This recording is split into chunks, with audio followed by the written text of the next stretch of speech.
There's a kind of war going on in the Republican Party over the question, what do Republicans care about more, reducing the deficit or cutting taxes? See, these two things are actually in conflict because in order to reduce the deficit, Republicans need to make deals with Democrats. They need to get that grand bargain. And in order to cut deals with Democrats, they're going to have to put revenues on the table. Democrats will not be willing to do major spending cuts to programs for poor people and seniors if the Republicans simply say, no, sorry, the rich are not going to pay even a dime more. Those Republicans who are solely concerned with taxes have a leader. They have a general, a powerful, unelected enforcer who has achieved an almost mythological status in Washington. He is the second most famous Grover in America. He is Grover Norquist. Since creating Americans for Tax Reform at Ronald Reagan's behest back in 1985, Norquist has been responsible more than anyone else for rewriting the dogma of the Republican Party. The Republicans won't raise your taxes.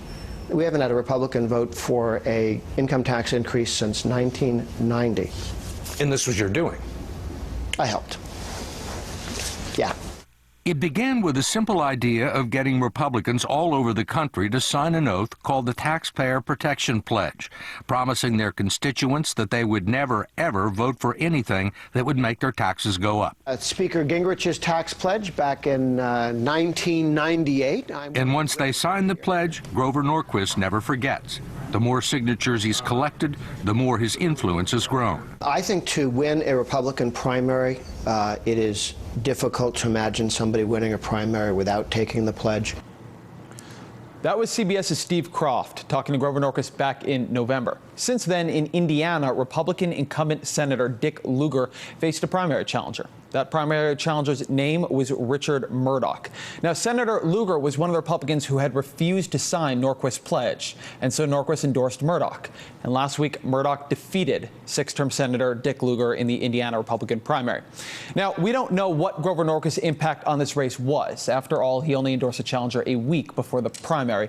But still, every time there's another entry in this guy's win column, his no taxes pledge gets a public relations boost. Republicans become more afraid of it. It becomes more powerful. Now, that pledge, Grover Norquist's pledge, says that not only can you not raise a tax rate, but even if you close a tax loophole, so you close a loophole for oil or for jets, that money can't go to the deficit. It has to go back into a tax cut, or else Grover Norquist will consider that a tax hike. For years and years and years, Norquist was an unchallenged force within the Republican Party, a unilateral kingmaker. Over 1,000 lawmakers have signed his pledge. It was practically de rigueur among Republicans. At least it was until about a year ago, when arguably the most conservative Republican in the Senate broke rank. But if people's taxes go up in some way, it would appear to be a violation of the pledge that you signed with a well-known Americans for Tax Reform, Taxpayer Protection Pledge. This is the group you signed the pledge with. And the second piece of this is that you vowed to oppose any net reduction or elimination of deductions and credits unless matched dollar for dollar by further reducing tax rates. If taxes end up going up in some capacity, would you not be in violation of that pledge? Well, I think which pledge is most important, David, is the pledge to uphold your oath to the Constitution of the United States, or a pledge from a special interest group who claims to speak for all of American conservatives when in fact they really don't. A lot of people thought Coburn was crazy for launching this fight. But increasingly, he's not alone. In Politico today, Kate Nocera reports that, quote, a small but increasingly vocal group of freshman Republicans are publicly rejecting the idea that they are beholden to Grover Norquists Americans for Tax Reform pledge. There aren't many of them yet. Norquist notes that only 6 House Republicans have refused to sign the pledge. But Politico reports that, quote, other freshman members privately told Politico they had been struggling with the pledge.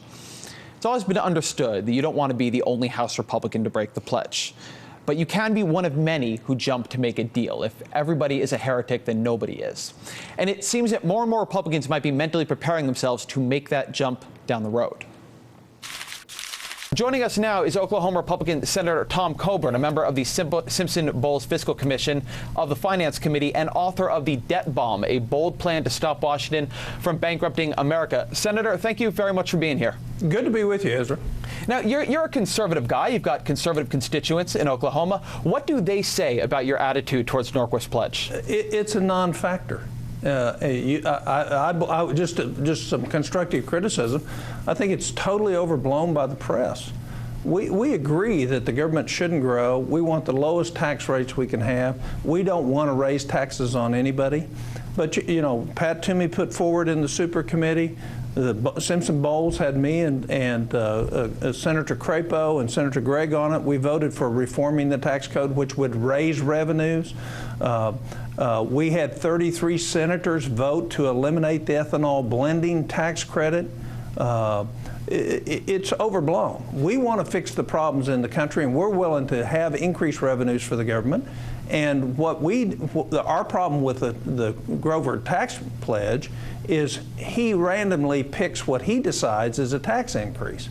And I would tell you that eliminating tax credits and tax gimmicks and tax loopholes is eliminating spending. It's not raising taxes. Well, I think this is actually an important point, right? So the tax code has these things called tax expenditures, and they give people money to help them buy a house. They give oil companies money. They give money for ethanol and millions of other things.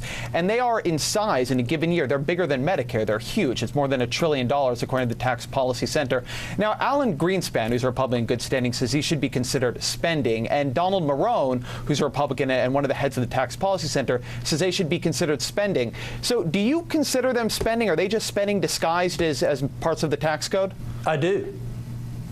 And one thing then that can be hard to figure out, because given there have been many Republicans, almost all of them who are currently serving Congress, who have signed the pledge, is it just then a negotiating position? I mean, you mentioned that behind closed doors in Simpson Bowles, in the super committee, there have been to varying degrees willingness on the side of Republicans to raise taxes above where they currently are now in part of a large deficit deal. So then how, if it's overblown, how should people take the fact that so many Republicans have signed it? Well, I'm not sure. In the heat of a campaign, I would tell you I don't think Indiana had any, Grover had any bearing in Indiana. It was most of it was about repealing the Affordable Care Act, not about taxes. It was about not spending money that we didn't have on things that we don't absolutely need.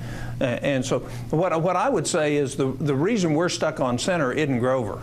The reason we're stuck on center is we haven't heard from the administration what they're willing to give in terms of entitlement reform, saving Medicare, saving Social Security, and what can we do to reform the tax code so the revenues to the government actually come up. They're historically too low. Most people agree with that. Mm-hmm. The point is, you know, what we have is tremendous advantage. This last week, the flood insurance bill that I held up in the Senate. Why did I hold that up? Because it's got $1 billion worth of subsidies for flood insurance for people's second and vacation homes on the coast. Now, should hardworking American factory workers and service workers pay and subsidize somebody's second vacation home flood insurance? That's spending in the tax code. According to Grover, if you eliminate that subsidy, you're raising taxes. You were a member of the Fiscal Commission and of the Gang of Six, both of which were productive, both of which came out to some degree with bills. So let me ask you about the Democratic side of this, too. When you and your fellow Republicans get together with Democrats behind closed doors, is there more agreement than people who are just watching what happens in public in Washington would think? By far, Ezra. When we all get together and talk and the cameras aren't rolling and the press isn't there, everybody knows we're going to have to do a lot of changes to Medicare. Everybody knows we have to reform Social Security to make it sustainable in the long run. The question is how do you get the mix of change in the entitlement programs and the reform in the tax code? Nobody says it shouldn't be progressive. And how do we make sure somebody who's on Social Security actually has enough money to survive if that's their only source of income?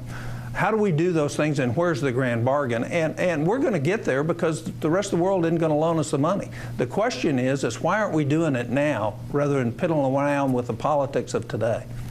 Senator Tom Coburn, a member of the Simpson Bowles Commission, Oklahoma senator, and author of The Debt Bomb, which I have read is very good, and you guys should all take a look at. Thank you very much for being here tonight. Good to see you. Coming up next, Facebook, the